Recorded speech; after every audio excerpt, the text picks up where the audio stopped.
স্বাগত এখন সকালে। পুরো আয়োজনের সাথে আছি আমি ইসরাত মুক্তি। চীনে 3 দিনের সরকারি সফর শেষে দেশে ফিরেছেন প্রধানমন্ত্রী শেখ হাসিনা। বুধবার রাত 12:30টার দিকে প্রধানমন্ত্রী ও তার সফর সঙ্গীদের বহনকারী বিমানটি ঢাকার হযরত শাহজালাল আন্তর্জাতিক বিমানবন্দরে অবতরণ করে। চীনা প্রেসিডেন্ট শি জিনপিং এর আমন্ত্রণে সোমবার বেইজিং সফরে যান প্রধানমন্ত্রী। বিনিয়োগ ও বাণিজ্য, আর্থিক সহযোগিতা জোরদারের লক্ষ্য নিয়ে চীন সফর করেন তিনি। সফরের দ্বিতীয় দিন মঙ্গলবার সকালে এশিয়ান ইনফ্রাস্ট্রাকচার ইনভেস্টমেন্ট ব্যাংকের প্রেসিডেন্ট জিন লিকুন প্রধানমন্ত্রীর সঙ্গে সাক্ষাৎ করেন। এদিন সাংগ্রিলা সার্কেলে বাণিজ্য, ব্যবসা ও বিনিয়োগ সম্মেলনে যোগ দেন শেখ হাসিনা। সেখানে তিনি বাংলাদেশে বিনিয়োগ বাড়াতে চীনা ব্যবসায়ীদের প্রতি আহ্বান জানান। রাতে বেইজিংয়ে বাংলাদেশ দূতাবাস আয়োজিত নৈশভোজে অংশ নেন। বুধবার সকালে দুই দেশের প্রধানমন্ত্রী উচ্চ পর্যায়ের প্রতিনিধি দল সহ দ্বিপাক্ষিক বৈঠক করেন। বৈঠকে 7টি প্রকল্প ও 21টি সমঝোতা স্মারক সই হয়। এছাড়া অবকাঠামো উন্নয়নে 100 কোটি ইউয়ান দেওয়ার প্রতিশ্রুতিও আসে বৈঠক থেকে। ওই দিন প্রধানমন্ত্রী শেখ হাসিনা চীনের প্রেসিডেন্ট শি জিনপিং এর সঙ্গেও বৈঠক করেন। বৈঠকে রোহিঙ্গা সংকট সমাধানে জোরালো ভূমিকা রাখার আশ্বাস দেন শি জিনপিং।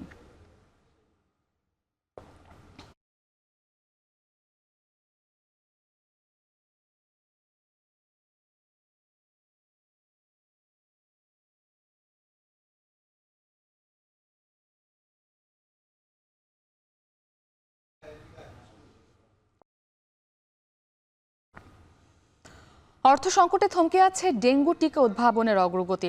আইসিডিডিআরবির একটি টিকা বাংলাদেশে দ্বিতীয় ধাপে পরীক্ষামূলক প্রয়োগে ইতিবাচক ফল পাওয়া গেলেও তৃতীয় ধাপে এখনও পরীক্ষা চালানো যায়নি। এমন অবস্থায় নানা জটিলতায় শিগগিরই মিলছে না প্রাণ সংহারী ডেঙ্গুর টিকা। বিস্তারিত জানাবেন দেলওয়ার দোলন। টানা কয়েক বছর ধরে ডেঙ্গু আতঙ্ক জেঁকে বসেছে। গত বছর জুলাইয়ে মহামারী পর্যায়ে পৌঁছায় ডেঙ্গু। এবছরও বাড়ছে ডেঙ্গু রোগী। হাসপাতালগুলো থেকে পাওয়া তথ্য মতে শহরের চেয়ে বেশি ডেঙ্গুতে আক্রান্ত হচ্ছে মফস্বলে। এমন অবস্থায় বাঁচার উপায় কি? কেবল সচেতনতাই তো সমাধান মিলছে না। 2023 সালে ডেঙ্গু টিকার পরীক্ষামূলক প্রয়োগের কথা জানায় সরকার। 1 বছর পার হলেও এখনও টিকার অগ্রগতি জানা যায়নি। ওই বছর ডেঙ্গু প্রতিরোধী টিকা TV005 তৈরিতে যুক্তরাষ্ট্রের National Institute of Health, University of Vermont ও জন পলকিন্স ইউনিভার্সিটির সঙ্গে কাজ করছে আন্তর্জাতিক উদরাময় গবেষণা কেন্দ্র ICDDRB। গত বছর এই টিকার দ্বিতীয় ধাপের পরীক্ষামূলক প্রয়োগ হয় বাংলাদেশে। প্রয়োগে এ টিকার ইতিবাচক ফলাফলও মেলে। ডেঙ্গি আপনার ডিজিজটা হয় আপনার 4টা স্টেনের উপরে: dengue virus 1, dengue virus 2, dengue virus 3 এবং ডেঙ্গি ভাইরাস 4। এই ভ্যাকসিনের ভিতরে 4টা কম্পোনেন্টই আছে এবং এই 4টা কম্পোনেন্টের এগেনস্টেই আর কি আমরা দেখছি বাংলাদেশ পপুলেশনে যে অ্যান্টিবডি রেসপন্স ভালো হয় এবং ভালো হয় অ্যাডাল্টের ক্ষেত্রে খুবই ভালো হয়, চিলড্রেনদের ক্ষেত্রে অ্যাডাল্টের তুলনায় একটু কম রেসপন্স পাওয়া গিয়েছে। TV005 ডেঙ্গু টিকা পরীক্ষায় নেতৃত্ব দানকারী এই বিজ্ঞানী জানালেন, এ টিকা পেতে দীর্ঘ সময় লাগবে। তবে তৃতীয় ধাপেও বাংলাদেশে পরীক্ষার সুযোগ পেলে স্বল্প মূল্যে টিকা প্রাপ্তি সহজ হতো। সিঙ্গেল ডোজ ভ্যাকসিন এবং এই ভ্যাকসিনটা যেহেতু আর কি NIH আর কি তাদের যে ইয়েটা সমস্ত যেগুলো এন্ডেমিক কান্ট্রি ওদের ভ্যাকসিন কোম্পানিকে তারা লাইসেন্স দিচ্ছে এবং তারা প্রডিউস করতে পারবে এবং এটা প্রোডাকশানে গেলে পারে তাহলে আর কি একটা অ্যাফোর্ডেবল প্রাইসের ভিতরে আমাদের দেশে মধ্যবিত্ত এবং বা নিম্ন মধ্যবিত্ত গরিব মানুষও এটা আর কি ব্যবহার করতে পারতো আর কি। এদিকে জাপানে উৎপাদিত ডেঙ্গু টিকা কিউডেঙ্গা দেশে এনে পরীক্ষামূলক প্রয়োগের কথা থাকলেও অগ্রগতি নেই। এতে দেশে সহসাই মিলছে না এই ডেঙ্গু টিকাটিও। এ অবস্থায় শুধুমাত্র টিকার উপর ভরসা না করে এডিস নিয়ন্ত্রণ ও নিধনে প্রযুক্তি ও বিজ্ঞানসম্মত উদ্যোগের কথা বললেন এ গবেষক। মশাকে যদি আমরা এমনভাবে মডিফাই করতে পারি যে মশা আর জীবাণু বহন করবে না, যেমন হয়তোবা দেখা গেল এডিস মশা থাকবে কিন্তু তার মধ্যে ডেঙ্গি থাকবে না, সেজন্য ভালো মশাকে মানে খারাপ মশাকে ভালো মশা করার পদ্ধতি আছে, যেমন উলবাকি একটা ব্যাকটেরিয়া, যেটা মশার মধ্যে যদি ঢুকানো হয় তাহলে সেটা মশার এক প্রজন্ম থেকে অন্য প্রজন্মতে চলে যাবে, মা থেকে বাচ্চাতে চলে যাবে, কিন্তু ওটা যখন থাকবে তখন মশার শরীরের মধ্যে এডিস বা মানে ডেঙ্গি বা জিকা বা চিকুনগুনিয়া এইসব জীবাণুগুলো থাকবে না। চলতি বছর প্রথম ৬ মাসে ঢাকার বাইরে ডেঙ্গু আক্রান্ত হয়েছেন ৬৫% মানুষ। গত বছর একই সময়ে যা ঢাকার বাইরে ছিল ২৩.৫০%। ২০২২ সালে যা ছিল মাত্র ১২.৪০%। অর্থাৎ ঢাকার বাইরে রোগী বেড়েছে প্রায় ৩ গুণ। এমন অবস্থায় একটি কার্যকরী ডেঙ্গু টিকা একই সঙ্গে জনসচেতনতার উপর গুরুত্ব আরোপ করছেন বিশেষজ্ঞরা। দেলোয়ার দোলন, এখন, ঢাকা। বাংলাদেশ থেকে চুরি হওয়া মোবাইল যাচ্ছে ভারত, ভুটান, আর ওইসব দেশে চুরি হওয়া মোবাইল বিক্রি হচ্ছে বাংলাদেশে। সম্প্রতি ভারতে এক নারীর কাছ থেকে চুরি হওয়া মোবাইল চট্টগ্রামের রিয়াজউদ্দিন বাজার থেকে উদ্ধারের পর আন্তর্জাতিক মোবাইল চক্রটির সন্ধান পায় গোয়েন্দা পুলিশ। পুলিশ জানায়, অন্য দেশে পাচার হলে সেই মোবাইল উদ্ধার করছেন, আর সেই সুযোগটি নিচ্ছে চক্রটি। চট্টগ্রাম থেকে আরও জানাবেন কাজী মাহফুজ। চট্টগ্রামের রিয়াজউদ্দিন বাজারের মোবাইল মার্কেট। এখানকার শতাধিক দোকানে কম দামে বিক্রি হয় বিভিন্ন ব্র্যান্ডের পুরনো মোবাইল ফোন। বাজার মূল্যের প্রায় অর্ধেক দামে মোবাইল পাওয়া যাওয়ায় অল্প সময়ে মার্কেটটি পরিচিতি পেয়েছে পুরো চট্টগ্রামে। দূর দূরান্ত থেকে ক্রেতারা আসেন এখানে। কেউ আসেন মোবাইল বিনিময় করতে, কেউ পুরাতন মোবাইল বিক্রি, আর কেউ বা কিনতে। বক্স আর মেমো থাকে, তখন আমরা মোবাইলটা অ্যাকসেপ্ট করি। এখন আমি আপনাকে দেওয়ার সময় ফার্স্ট অফ অল ওই মেমোটা আমার কাছে থাকবে, আমার দোকানে একটা রিসিপ্ট আমি আপনাকে দিব। ওই রিসিপ্টবিহীন কোনো মোবাইল আমরা ডেলিভারি দিই না। এই ফোনটা নিয়েছিলাম 2 মাস ধরে, এখন এটা ভালো লাগতেছে না, তাই আমার এখানে আসা হচ্ছে। আমি ফোনটা এক্সচেঞ্জ করা অথবা 15 Pro Max নেব অথবা অন্য একটা ফোন নেব। এক্সচেঞ্জ ফ্যাসিলিটিটা ভালো হওয়ার কারণে কিছুদিন ইউজ করার পরে এটা চেঞ্জ করে আবার আরেকটা নেওয়া যায় আর কি। নিউ মার্কেট মোড় ঘিরে এমন 20টি মার্কেটে 400রও বেশি দোকান আছে যারা পুরাতন মোবাইল কেনাবেচা করে, কিন্তু ফাঁক থেকে যায় এখানেই। যিনি মোবাইল বিক্রি করছেন সেই মোবাইলটি তার কিনা তা যাচাই বাছাই করেন না বেশিরভাগ দোকানি। আবার যিনি কিনছেন তিনিও জানেন না এ ফোনটা কার, কিভাবে দোকানে আসলো। আর এই সুযোগ নেয় অপরাধী চক্র। সম্প্রতি ভারতের কলকাতার এক নারীর ব্যবহৃত আইফোন উদ্ধার হলে বেরিয়ে আসে আন্তদেশীয় মোবাইল পাচারের চাঞ্চল্যকর তথ্য। ওই নারী জানান, ফোন ট্র্যাক করে তিনি দেখেন বাংলাদেশের চট্টগ্রাম শহরে এটি খোলা হয়েছে। এরপর মুঠোফোনের যাবতীয় তথ্য দিয়ে চট্টগ্রাম মেট্রোপলিটন পুলিশের অফিসিয়াল ফেসবুক পেজে যোগাযোগ করেন ভুক্তভোগী। এরপরই ফোনটি উদ্ধারে অভিযানে নামে গোয়েন্দা পুলিশ। চট্টগ্রাম পুলিশের সহায়তায় মোবাইলটা আমি পেয়েছি আলটিমেটলি হাতে। আমার মোবাইলটা গেছিল এপ্রিলে, আর ফিরে পেলাম হচ্ছে গিয়ে জুলাইয়ে। তো মানে আমি বলে বোঝাতে পারবো না আমি কতখানি কৃতজ্ঞ চট্টগ্রাম মেট্রোপলিটন পুলিশের কাছে। যারা মূলত ভারত কিংবা ভুটানে চুরি হওয়া মোবাইল ফোন এখানে বিক্রি করে, আর এখান থেকে চুরি হওয়া মোবাইল ফোনগুলো ভারত কিংবা পার্শ্ববর্তী দেশগুলোতে পাঠিয়ে দেয়। আর এই কাজগুলো তারা কিভাবে করে তা জানার জন্য এবার আমরা যাব পুলিশের কাছে। পুলিশ জানায়, মোবাইলটি উদ্ধার করতে গিয়ে তারা অন্তত 4 জনের সন্ধান পেয়েছেন, যারা সীমান্তে অন্যান্য জিনিসের মতো মোবাইলও পাচার করে। মূলত অন্য দেশে মোবাইল চলে গেলে সেটি উদ্ধার করা অনেকটাই অসম্ভব। রিয়াজউদ্দিন বাজার কেন্দ্রিক এদের ব্যবসা, এদের কাজই হলো বাহির থেকে মোবাইল নিয়ে আসা, এবং সেগুলো খোলা মোবাইল বিভিন্নভাবে চোরাই পথে এদেশে ঢুকায় তারা ওইখানে এই কাজগুলো করতেছে দিনের পর দিন। আবার বাংলাদেশে যে মোবাইলগুলো ছিনতাই হচ্ছে, ধরেন বাংলাদেশে 2 ধরনের মোবাইল আছে, একটা হচ্ছে একটু কম দামি মোবাইল, একটা দামি মোবাইল। দামি মোবাইলগুলোর IMEI চেঞ্জ করা যায় না, কিন্তু কম দামি মোবাইলগুলোর IMEI এখানে চেঞ্জ করে ফেলতে পারে ওরা। বাংলাদেশের যে মোবাইলগুলো এগুলো ওরা বাংলাদেশ, ইন্ডিয়া, মায়ানমার এবং আমরা সম্প্রতি ভুটান থেকে একটা মোবাইল উদ্ধার করছি। এমন কয়েকটি ঘটনায় কড়াকড়ির কারণে এসব দোকানে বেচা বিক্রিও অর্ধেকে নেমে এসেছে দাবি ব্যবসায়ীদের। অনেক প্রবাসী ভাইরা আছে, দেখা যায় ওই দেশে ওই মোবাইলগুলো ইউজ করার পর দেখা যায় এই দেশে আবার ওরা পাঠিয়ে দেয়, ফ্যামিলিকে পাঠায়। অনেক সময় ফ্যামিলির টাকার দরকার হয়, অনেক সময় ফ্যামিলি চিন্তা করেন আমি একটু এর চেয়ে আপগ্রেড একটা মডেল ইউজ করব, তখন ওভাবেই আসলে দেশের বাইরে থেকে আমাদের অনেক সেট আমাদের এই বাজারে আসে। মোবাইলটা যখন ডেলিভারি দেয় আমার এই মার্কেটের 2য় তলায় 3য় তলায় এসে যখন মোবাইলটা লেনদেন হয়, তখন মোবাইলটা কিনে এখান থেকে কিন্তু চলে যাওয়ার সময় মোবাইলটা সুইচটা এখানে অফ করে যায়। এখন যার মোবাইল হারাই গেছে উনি যখন ট্র্যাকিং দেয় লাস্ট লোকেশন কিন্তু আমাদের রিয়াজদি বাজার দেখায়। পুরনো মোবাইল বিনিময় বা ক্রয় বিক্রয়ে নিম্ন আয়ের মানুষ ও তরুণরা উপকৃত হয়, তাই এ ব্যবসার আইনি ভিত্তি না থাকলেও পেয়েছে জনপ্রিয়তা। কাজী মাহফুজ, এখন চট্টগ্রাম।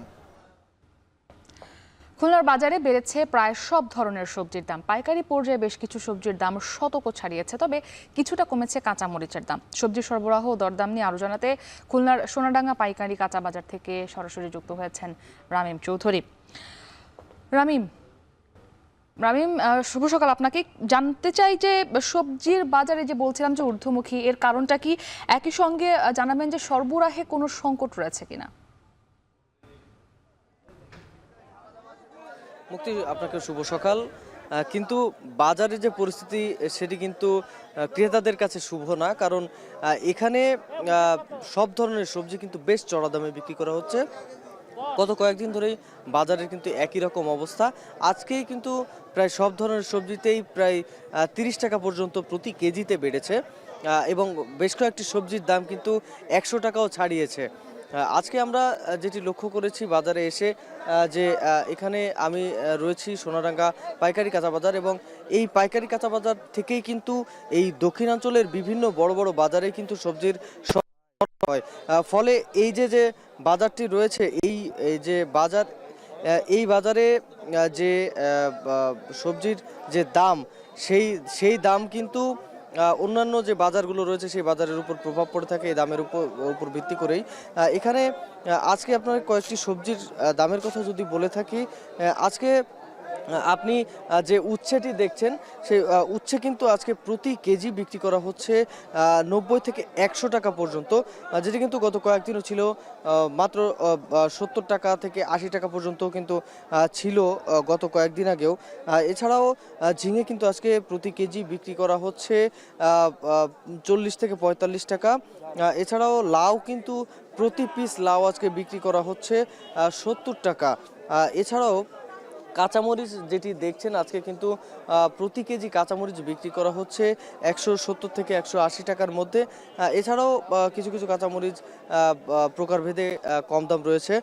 কাঁচামরিচের দাম কিন্তু আজকে কিছুটা কম, এটি কিন্তু গত সপ্তাহে বিক্রি করা হয়েছে 220 টাকা করে প্রতি কেজিতে। এছাড়াও বেগুন রয়েছে যেটি 100 টাকা প্রতি কেজিতে বিক্রি করা হচ্ছে। মোটামুটি বললেই চলে যে বাজারে কিন্তু বেশ চড়া দাম রয়েছে প্রত্যেকটা সবজির। তো এখানকার ব্যবসায়ীরা আমাদেরকে যেটি বলছেন যে সরবরাহ ঘাটতি, যার ফলে কিন্তু এই দামের এমন ঊর্ধ্বগতি রয়েছে বাজারে। তবে সরবরাহ ঘাটতি হওয়ার মূল কারণ থেকে এই বাজারে সবজি সরবরাহ করা হয় সেই জায়গাগুলোতে থেকেই কিন্তু সবজির আসছে না, এবং না আসার কারণটা হচ্ছে যে মূলত যে সবজির যে মৌসুমটা রয়েছে সেই মৌসুম কিন্তু প্রায় শেষের পথে, এবং যার ফলে সবজির যে সরবরাহ সেটি অনেকটাই কমেছে। নতুন সবজির চাষ আবার শুরু হয়েছে এবং সেই সবজিগুলো যখন বাজারে আসবে তখন বাজারে সবজির দাম অনেকটাই কমে আসবে বলে এখানকার ব্যবসায়ীরা আমাদেরকে জানিয়েছেন। তো এই ছিল আমার কাছে মুক্তি সবজি বাজারের সর্বশেষ খবর। ধন্যবাদ রামিম। যুক্ত হবার জন্য খুলনার সোনাডাঙ্গা পাইকারি কাঁচা বাজার থেকে আমাদের সঙ্গে যুক্ত ছিলেন সহকর্মী রামিম চৌধুরী। নওগাঁর হাটগুলোতে কমেছে ধানের সরবরাহ, এতে সপ্তাহ ব্যবধানে বেড়েছে ধানের দাম। সরবরাহ দর নিয়ে আরও জানাতে নওগাঁর চকগড়ি ধানের হাট থেকে যুক্ত হয়েছেন আব্বাস আলী। আব্বাস, জানাবেন যে এই যে বলছিলাম ধানের সরবরাহ কমে গেছে, এর কারণ কি? একই সঙ্গে জানাবেন যে হাটগুলোতে এই মুহূর্তে ধানের দাম কতটা বেড়েছে?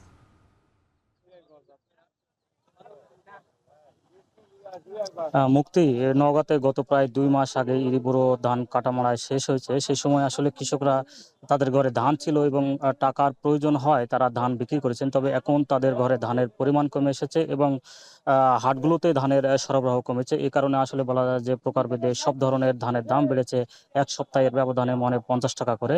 আমি এখন অবস্থান করছি নওগাঁ জেলার মহদেবপুর উপজেলার চকগড়ি হাটে। এই হাটটি মূলত ভোর থেকেই শুরু হয়ে চলে সকাল 9টা পর্যন্ত। এই হাটে আজ ধান বিক্রি হচ্ছে কাঠারি ভোগ 1400 থেকে 1410 টাকা, জিরা সাইল 1350 থেকে 70 টাকা এবং শুভলতা জাতের ধান বিক্রি হচ্ছে 1250 টাকা থেকে 60 টাকা। অর্থাৎ কৃষকরা বলছেন যে সময় আসলে তাদের ঘরে ধান ছিল সেই সময় সর্বোচ্চ তারা 1100 টাকা মন দরে বিক্রি করেছেন, কিন্তু এখন তাদের ঘরে ধানের পরিমাণ কমে এসেছে, অর্থাৎ খাবার কিছু ধান রেখে বাকিটা বিক্রি করেছেন।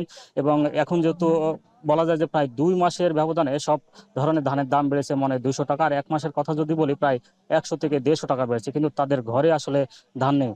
ধানের দাম বাড়ার কারণে আসলে তারা তেমনটা খুশি নয়। অপরদিকে ব্যবসায়ীরা বলছেন যে যেহেতু যেসব চালকল উৎপাদন প্রতিষ্ঠান অর্থাৎ চালকলগুলো রয়েছে তাদের কাছে ধানের সরবরাহ বেড়েছে এবং তাদের কাছে ধানের সরবরাহ বেড়ে যাওয়ার কারণে বাজারে ধানের দাম বেড়েছে, অর্থাৎ ধানের সরবরাহ যেহেতু কমেছে ধানের দামও বেড়েছে। এবং ব্যবসায়ীরা বলছেন যে চালকলগুলোতে সরবরাহ বাড়া যেমন দাম তারা বাড়িয়েছেন এবং আমরাও আসলে বেশি দামে ধান কিনতে বাধ্য হচ্ছি। তবে তারা বলছেন যে কৃষকরা খুশি হলেও আসলে তেমন কিছু করার নাই, তাদের ঘরে আসলে ধানের পরিমাণ অনেকটাই কমেছে।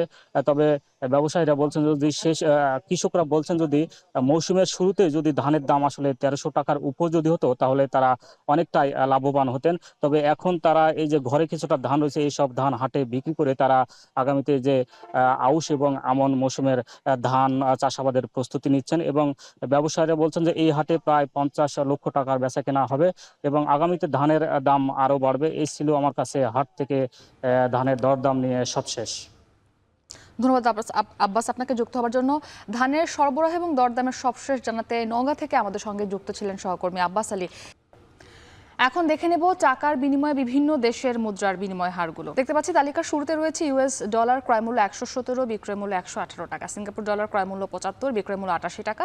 ব্রিটিশ পাউন্ড 144 টাকা ক্রয়মূল্য, বিক্রয় মূল্য 150 টাকা। এছাড়া ইউরো 125 টাকা ক্রয়মূল্য, বিক্রয় মূল্য 131। মালয়েশিয়ান রিঙ্গিত ক্রয়মূল্য 21 এবং বিক্রয় মূল্য 25 টাকা। দ্বিতীয় তালিকা যদি দেখি সেখানে শুরুতেই রয়েছে সৌদি রিয়াল 27 টাকা ক্রয়মূল্য, বিক্রয় মূল্য 31 টাকা 10 পয়সা। কুয়েতি দিনার 340 টাকা ক্রয়মূল্য, বিক্রয় মূল্য 370 টাকা। চাইনিজ ওয়ান 13 টাকা ক্রয় মূল্য, বিক্রয় মূল্য 17 টাকা। কাতার রিয়াল 26 টাকা ক্রয় মূল্য, বিক্রয় মূল্য 32 টাকা। এছাড়া কানাডিয়ান ডলার ক্রয় মূল্য 83 টাকা এবং বিক্রয় মূল্য 88 টাকা। তৃতীয় তালিকায় শুরুতেই রয়েছে অস্ট্রেলিয়ান ডলার ক্রয় মূল্য 72, বিক্রয় মূল্য 78 টাকা 50 পয়সা। থাইবাত 3 টাকা 10 পয়সা, বিক্রয় মূল্য 3 টাকা 40 পয়সা। এছাড়া ভারতীয় রুপি 1 টাকা 32 পয়সা ক্রয় মূল্য এবং বিক্রয় মূল্য 1 টাকা 45 পয়সা। আরব আমিরাতের দিরহাম 28 টাকা ক্রয় মূল্য, বিক্রয় মূল্য 31 টাকা 50 পয়সা। এবারে দেখে নেব অনলাইনে নানা রকম পণ্যের ছাড়ের খবর। তালিকার শুরুতে রয়েছে ওয়াকার ফুটওয়্যার। সেখানে নির্ধারিত ফুটওয়্যার পণ্যে চলছে 20% পর্যন্ত মূল্য ছাড়। এছাড়া ইনফিনিটি মেগা মলে নির্ধারিত পোশাকে 20 থেকে 60% এবং ডেন্টাল পার্ক, সারা লাইফস্টাইলেও নির্ধারিত পোশাকে 30 থেকে 70% পর্যন্ত মূল্য ছাড় চলছে। আজকে যারা ফার্নিচার কিনতে চান তারা পার্টেক্স থেকে নির্ধারিত ফার্নিচার পণ্য কিনলে পেয়ে যাবেন 12% পর্যন্ত মূল্য ছাড়। দ্বিতীয় তালিকায় রয়েছে হাতিম ব্র্যান্ড, সেখানেও নির্ধারিত ফার্নিচার পণ্যে 12% পর্যন্ত মূল্য ছাড় চলছে। ট্রান্সকম ডিজিটাল থেকে নির্ধারিত ইলেকট্রনিক্স পণ্য কিনলে 3 থেকে 23% ছাড় পেয়ে যাবেন। এছাড়া দারাজ.com-এ নির্ধারিত পণ্য অর্ডার করলে 6 থেকে 78% পর্যন্ত ছাড় পাবে গ্রাহকরা। একই সঙ্গে monarchmart.com নির্ধারিত পণ্যে চলছে 3 থেকে 64% পর্যন্ত মূল্য ছাড়।